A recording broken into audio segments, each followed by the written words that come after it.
here. I did start another Stream Raiders battle. We're getting ever closer to that loyalty gold chest. Maybe in like 2 more battles, if we succeed on those. So feel free to keep dropping some units down if you like. We're gonna get ourselves towards some good loots today. There's also Pokemon spawn, a Swaddle. Feel free to Pokecatch if you like.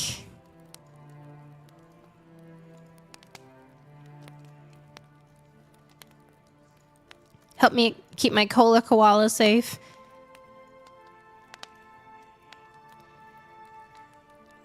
All right, you guys. Let's jump on in to chapter 11.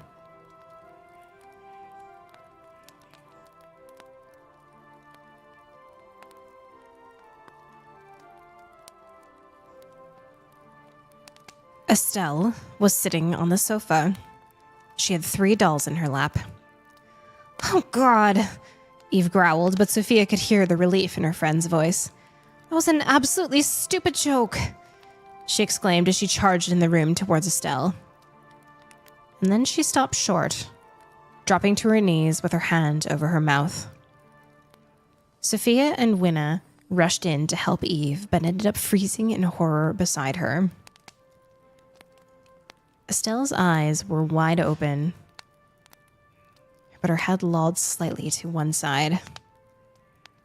Her hands sat primly in her lap, limp and not holding the dolls that were propped up against her. She didn't move at all, not even to breathe. She wore a crimson satin dress with black lace. Her hair was perfectly curled and pinned behind her ear with a large red chrysanthemum. Her face was made up to match the dolls with red lipstick and rosy cheeks. Sophia blinked, her mouth hanging open as she processed her surroundings. But, Winna was asking, but she was just crying. She wasn't here before, Sophia muttered, keeping a distance from the body. We need to leave, Eve declared, pushing herself up. Phones or no phones? She scratched at the spot where the window had nicked her. Sophia grimaced when Eve pulled her hand away with black sticky substance on it. She was about to look at the cut, but was interrupted by the distinct sound of heavy footsteps echoing down the stairs from the roof. What's that? Winna whispered. If the whack job has been behind all this, he's gonna wish he'd left us alone. You snarled. I'm so done with this. She moved the wrench from her right hand to her left. Sophia held the screwdriver so she could jab anything that jumped out at them. But it felt underwhelming in her hand as the footsteps proceeded closer to the bottom of the stairs. Oh no, Winna warbled. I don't remember where I left the hammer. She looked around in a panic. Sophia squeezed her hand. It's okay. Winna seemed more scared than Sophia felt, so she felt a responsibility to comfort the younger woman. There's 3 of us. The thump of the last footfall had Sophia's knuckles turn white as she squeezed the screwdriver. All 3 watched the open door, waiting. Sophia had stood frozen, only able to take shallow breaths. There was no other sound, not the creaking of floorboards or the footsteps retreating back up the stairs. The silence was worse than the thudding of steps, and Sophia huddled closer to Winna. Sophia was very aware of the body on the couch behind her and desperately wanted out of the room. She cast a glance over her shoulder to make sure nothing had moved and that a grinning, shadowy figure hadn't suddenly appeared among the dolls. Again, she felt that she was being observed. In this room, Sophia felt hypersensitive to the dolls, so neatly organized with their rosy cheeks and staring, lifeless eyes. They dared her to go check the staircase on the other side of the wall. Sophia's legs refused to budge. It was Eve with her wrench who took a step forward. The movement seemed to unleash something, and the door to the room swung outwards, slamming shut. All 3 screamed as the lights went out, plunging them into unnerving darkness. Winna's nails cut into Sophia's hand as she tightened her grip. The shutters were latched tight so no light was able to stream into the sitting room. Sophia was able to regain control of her body, and she pulled Winna forward towards Eve and the door. Eve had reached the door before Sophia and was shaking the handle, trying to pull it open. It won't budge. Her words were strained as she struggled to try to get the door open. The darkness was oppressive. Sophia didn't want to look behind her into the blackness. What if the dolls were watching her? What if the grinning shadow was right there? She did her best to ignore the tingle between her shoulder blades as she also tried unsuccessfully to open the door. Winna had slid to the floor and was gasping for breath between sobs. The phone rang. All three spun and froze at the door, squishing together as they peered into the inky dark. The shrill ring cut through their panic again. Sophia hadn't seen the phone in the room initially. The dolls were too distracting. Do you think it's the same as the call from downstairs? Eve whispered. I'm sure it is, but what if it's Harper with help? Sophia responded. I don't want to get it. Winna whined from the floor. I will. Sophia took a breath to push down the panic that surged at her stomach. Eve, you keep trying the door. Make sure your wrench is ready. Sophia was able to get to the center of the room without problems, but in the pitch black, it was difficult to navigate around the furniture and dolls. Anytime her fingers brushed against the cool porcelain of a cheek or hand, she flinched as she wormed her way towards the sound of the phone. Finally, Sophia was able to locate the receiver after she pushed the two dolls out of the way. Hello? She squeaked breathlessly into the phone. Sophia closed her eyes and tried to control her own breathing at the slow and steady exhaling on the other end of the phone. The sliver of hope that had welled in her chest disintegrated. Why are you doing this? She whimpered, and in response, the raspy breathing paused. And then the sobbing resumed. This time her words were echoed back to her, mixed in with the weeping. After hanging the receiver up, Sophia sank down to the carpet, her back pressed against the end table. She kept her eyes closed as she listened to Eve across the room, cursing at the door. Sophia was exhausted. She felt shaky after having missed lunch and all the day's commotion, and her adrenaline was stretched too thin to keep her alert. She was drowning. Ignoring everything going on in the room, she instead focused on keeping her breathing even and slowly felt her heart rate steadying.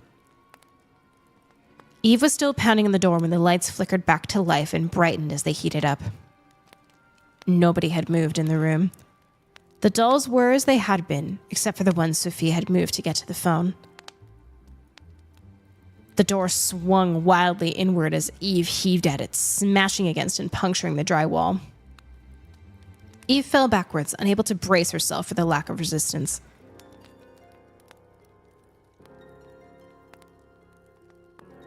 The trio took a collective breath, and Sophia sprang up and rushed towards Eve and Winna.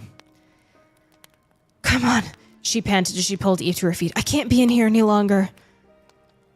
Winna had pushed herself up and was already out of the room, heading toward the servants' stairs. Eve and Sophia raced behind her.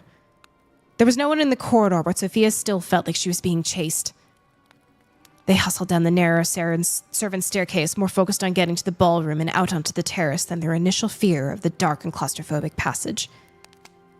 There was a door in the kitchen so that the servants could get outside and into the root cellar. It had been painted shut and was unsurprisingly locked. Eve then led the way ahead of Winna through the hallway directly to the ballroom. She marched straight through the French doors and grasped the handle, ready to swing them open. They didn't budge. Frantically, Eve raised the wrench and swung it down on the glass doors. Instead of shattering, there was a thud, and the wrench bounced off. What the? She exclaimed as she smashed the wrench on the pane again with the same result. It's locked. Winna howled and tried banging on the glass with her fist. Sophia was trying to catch her breath and searched around the room for something heavier than the wrench, but the room was empty. Again, the wallpaper caught her eye, and the intricate design running through it had fraying strands. She felt sick, remembering that Eve thought the filament she had pulled out was hair, but she decided not to share the disturbing thought. Eve moved to a window and bashed her wrench at it with frenzied swings. Black ooze ran down her arm from the open cut she'd been rubbing. "The conservatory!" Sophia shouted, catching the other two's attention. "Weren't there doors leading to the terrace from there, and essentially a wall of windows?" "Yes, Soph." Eve nodded. "Good idea, and an exit from the study, too." They raced around the first floor, only to find the conservatory and study were both locked. The solid wooden doors refused to give, even when the three women threw themselves against them. "Someone is doing this," Winna groaned, exasperated. "Someone is a step ahead of us, and they're torturing us. How is this glass not breaking?" She finished, her voice octaves higher than usual. "Where's the guy who opened the gate for us?" Eve contemplated. Sophia, too, had wondered about his absence for a while. Eve continued. "He could have put breakfast out, too. Maybe he's the one behind everything? Either that or we're all sharing the same dream. Or maybe we're in the Amityville horror house. If he knows the house better than us, he could be able to get around unseen." Winna trailed off, ignoring Eve's ridiculous suggestions. "Maybe he lives upstairs in the servants' quarters? Or in the creepy basement?" Eve said. "Honestly, I'm not sure it would result in anything, but we could try to force him to let us out, or reason with him. Or we can try to smash every window in the house." Sophia shrugged. She had started to worry that the man who opened the gate was maybe the grinning man. "I don't think there are any good options right now. I want to check the back door first and get you cleaned up, Eve." Eve had rubbed away most of the black smudge from her arm, but a fresh trickle had begun, and the side of her hoodie was caked in the goo. Eve eyed the door to the sunroom as they passed by. "It looks infected," Sophia asserted as she steered the group to the first-floor bathroom. With no first aid kit, Sophia did the best she could with clean water and a towel. The scratches would definitely require medical attention once they got to a town. They were able to get into the sunroom with no problem, but the back door was locked. Sophia sank into one of the wooden chairs, burying her face in her hands as Eve smashed at the windows the same as she had in the ballroom. Sophia expected Winna to mirror her own actions, but instead the other woman grabbed a terracotta pot and hurled it against one of the windows. The pot shattered on impact and scattered dirt and shards across the floor. They sat for a few minutes in silence. Eve absentmindedly picked at her arms, and Sophia tried to focus on potential exits instead of thinking about the feeling of being watched. "So," Sophia felt the urge to break the disheartened quiet that filled the space. "Main floor exits are out. We've tried front and back doors, terrace entry, and kitchen." She counted them off on her fingers. Talking through things in a logical way made her feel more in control, calmer. Winna groaned from her spot on the floor. "What about the upstairs exits?" Sophia reasoned. "There's a balcony from the master bedroom and that long balcony in our wing." "Yes," Eve continued, "and some from rooms overhanging the terrace. There's a bit of a jump, but I bet whoever's behind all this wouldn't think we'd attempt it, so maybe they didn't bother to lock those exits?" "Exactly," Sophia nodded. "I'd risk that jump to be out of here. And there are trees we can climb down to the terrace anyway." "Okay," Winna breathed. "So it's about..." She checked her watch. 5:30. We could be out of here before it even gets dark. Let's go." The lights didn't flicker as they passed through the corridor and headed up the stairs to the bedrooms in the Tempest wing. There were no creaking sounds or strange noises that followed them. But Sophia felt the house was aware of them, watching each action.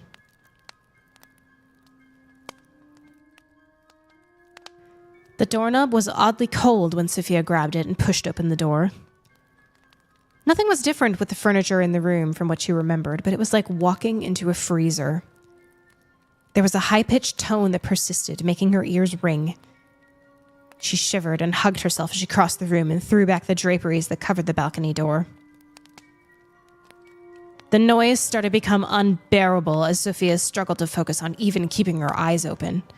Felt like her senses were clouded as the note resonated through the room, just enough to be persistently noticeable. She felt a little groggy and ill. The tone blared through her mind like she was in a room full of mosquitoes all buzzing around her. Although she was uncomfortable, she managed to face the balcony door and found it painted shut. There were gouges in the paint, scratches upon scratches running up and down the door. The dust on the glass panes was uneven and distributed. Desperation gave her extra strength, and she continued to twist the handle and pull until she began feeling lightheaded. She had to let go and try and plug her ears again, squeezing her eyes shut. Someone grabbed her shoulders and steered her out of the room. After closing the door, the sound stopped from the source, but Sophia's ears were ringing with it, and everything else seemed dampened. "What was that?" Eve was shouting at her, but it sounded far away. Sophia kept her eyes closed, hoping that the throbbing would stop. "I don't know," Sophia mumbled. She sat on the floor and put her head between her knees. "I feel sick," she rasped, "or faint, or something." The trio sat on the ground for a few minutes to let Sophia recuperate. Slowly, she felt the pressure in her temples dissipate and the ringing lessen. Sophia was able to sit up and push herself against the wall. Eve moved beside her, resting her head against the wall and closing her eyes. "Next room?" Sophia asked, already expecting that door to be locked or painted shut. "Next room," Eve answered, already sounding a little deflated. Winna was already on her feet, waiting beside the next doorway, but she didn't seem keen to open the door herself. She watched as Sophia got to her feet, then helped Eve up. Sophia narrowed her eyes at Eve, watching her friend take a few large breaths. Eve had always been the fearless one and the athletic one. She was always dragging Sophia around on adventures. This weekend was an opportunity for Sophia to drag Eve around. How had things gone so wrong? Eve looked like a shell of herself, tired and worn out. She kept scratching her arms. "Worst comes to worst, we tie bedsheets together and climb down from the roof?" Eve forced a laugh. "Don't even." Winna trailed off and shook her head. "Okay, here goes." Sophia ignored the other two, and she grabbed the handle. It wasn't cold like the other room, and the door swung in easily. She took a deep breath and plunged her hand into the dark room to turn on the lights. She patted along the wall where the light switch should have been, but felt something smooth caress the back of her hand. Squealing, Sophia yanked her hand back. She scanned the dark room, wanting to see that it was someone, but also hoping not to see a figure, especially one with a too wide grin. Eve was beside her the instant she shrieked, and Winna looked horrified at Sophia's reaction. The nerves on her arm tingled, and she couldn't bring herself to try again for the light. "I don't want to go in there without a light." Winna's voice shook as she peered into the blackness. "It's just the heavy drapes over the doors," Eve scoffed, but she too eyed the blackness warily. Finally, Eve set her shoulders and reached into the room. With a click, the light came on, illuminating the space. Sophia grimaced. "What the hell?" Eve blurted. The furniture in the room was all slightly askew, as if someone had shifted it enough to let the women know they were not alone. The bed looked newly roughed up, like someone had haphazardly made it. It was pulled out from the wall and had been pushed at an odd angle. Drawers were pulled open. A chair was turned around so it only faced a wall. Everything felt staged. Leaning in a little, Sophia glanced around the room. No leering shadow figure, but she did notice a few white moths fluttering around the light. Maybe a moth had flitted by her hand? As a unit, the three women shuffled into the room, tentatively making their way around the furniture. The bed was solid wood with large pillars at the corners and rods along the top for curtains. Eve tried to push it back to how it was been when they'd gone through earlier that day, but it wouldn't budge. The carpet and weight of the frame made it impossible for her to move. Eve gave up with the bed and left Winnet and Sophia on one side of the room as she strode over to the curtains. She clutched the thick blue velvet material in her hand and pulled it away from the door. Everything was moving, crawling and rippling with moths. They clamored over each other, obstructing every inch of the pane and frame. When Eve had opened the curtain, it sent a flurry of moths up in a cloud, and they began to fly around the room. Sophia felt a wing flutter on her cheek, and something clutched the hair near her scalp. She began frantically swatting and immediately retreated to the door. Winna backed out into the hall, also flailing at the air around her. The two moths that escaped with Sophia immediately flew out of arm's reach and headed to the nearest light. Sophia waited for Eve to follow Winna, but she didn't come running out, smacking moths out of the air. Instead, when Sophia took a step to pull Eve out of the room, the door slammed shut. End of chapter 11.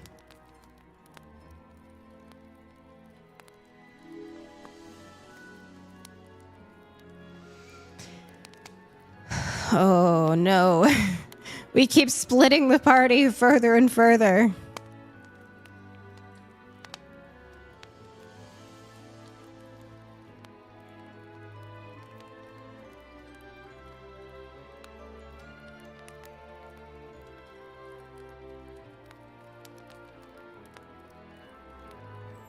I'm so worried about leaving Eve behind while she's having this, wound that seems to be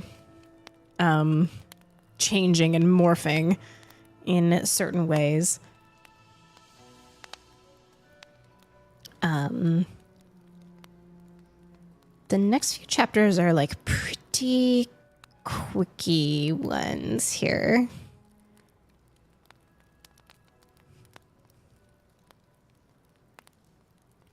So I might try and sneak one in before we get our Stream Raiders battle going. I am going to take another sip of my tea, though.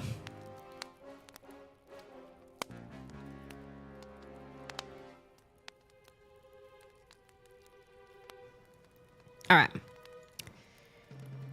We're going to jump on in for chapter 12.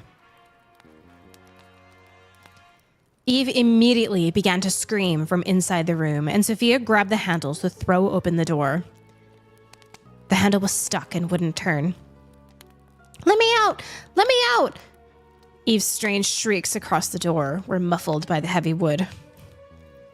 The door started bucking as Eve banged on it from the other side. Sophia, in turn, was pounding on it and throwing all her weight at it so it would crash open.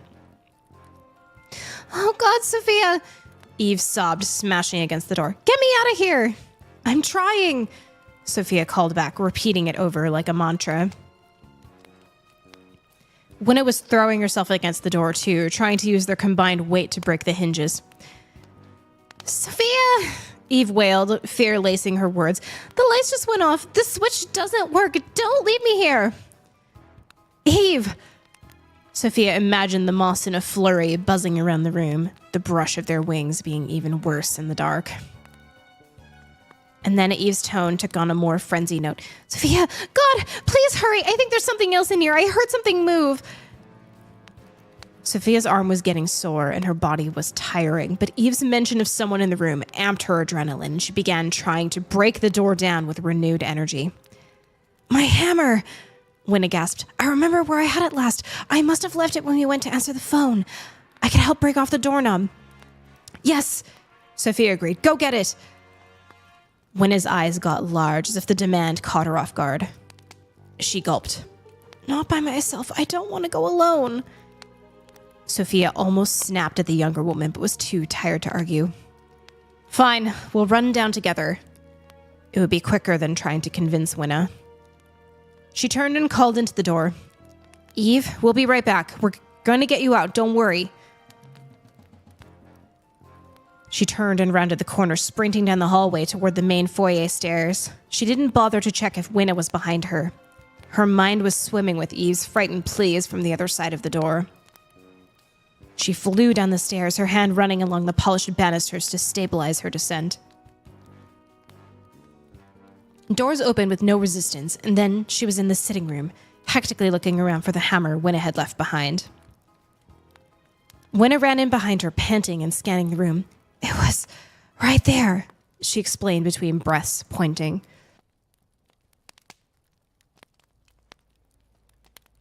But there was no hammer on the sofa or on the floor around it.